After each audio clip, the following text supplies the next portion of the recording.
To the legal like academy और आज हम परिणति सीरीज जनरल नॉलेज सेक्शन में करने वाले हैं Indian polity.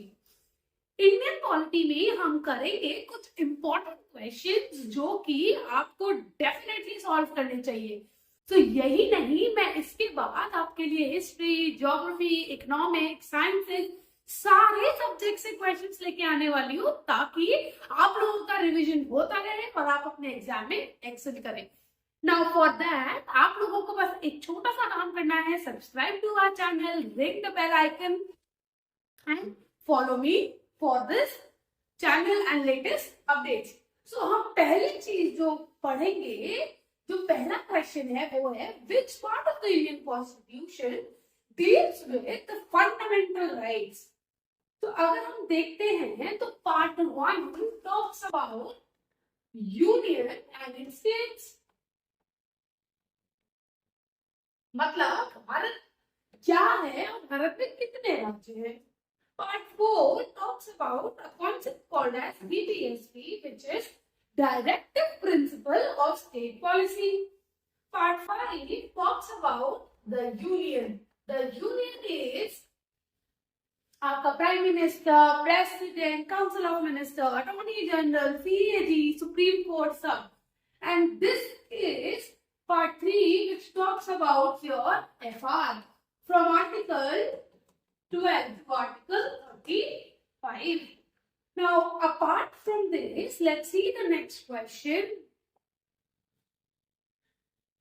The directive principle of state policy are enshrined in which part of the Indian Constitution? तो आप देख रहे हैं जो दूसरा क्वेश्चन है वो भी सेम कॉन्सेप्ट पे बेस है। तो हमें इससे क्या समझ में आता है कि हमें पार्ट्स को डेफिनेटली करके जाना है, शेड्यूल्स को डेफिनेटली करके जाना है विदाउट ड्रॉपिंग देम। तो हमने पार्ट 3 तो अभी देखा, वो फंडामेंटल राइट्स है। पार्ट 5 हमने अभी देखा है, वो यूनियन है। पार्ट 2 आपका सिटीजनशिप है। तो अभी जैसे ही मैंने पिछली स्लाइड में आपको दिखाया, प्लीज कमेंट में अपना आंसर लगातार लिखते रहिएगा, इसी से आपकी प्रैक्टिस होगी। मैं बार बार एक ही बात बोल रही हूँ।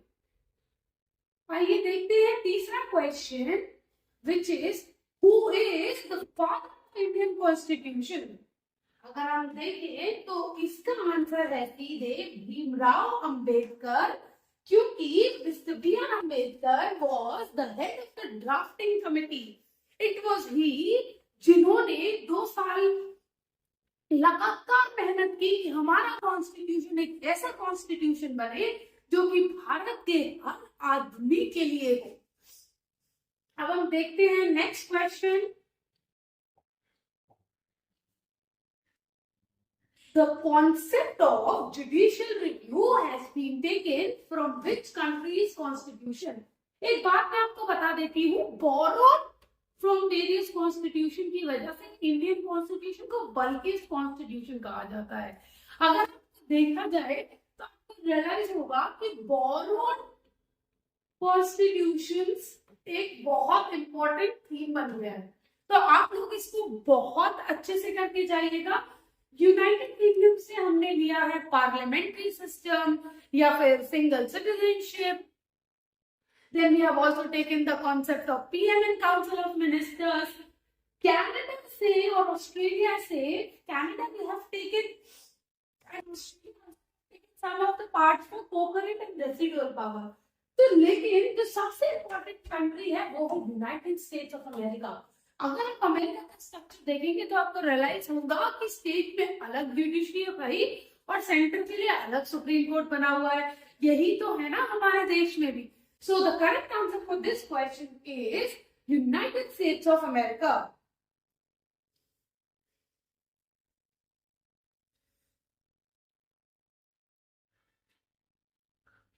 The next question, which amendment to the Indian Constitution is known as the mini Constitution of India? अगर आप देखेंगे तो 24th Amendment of 1971 will talk about the changes in the fundamental rights initially.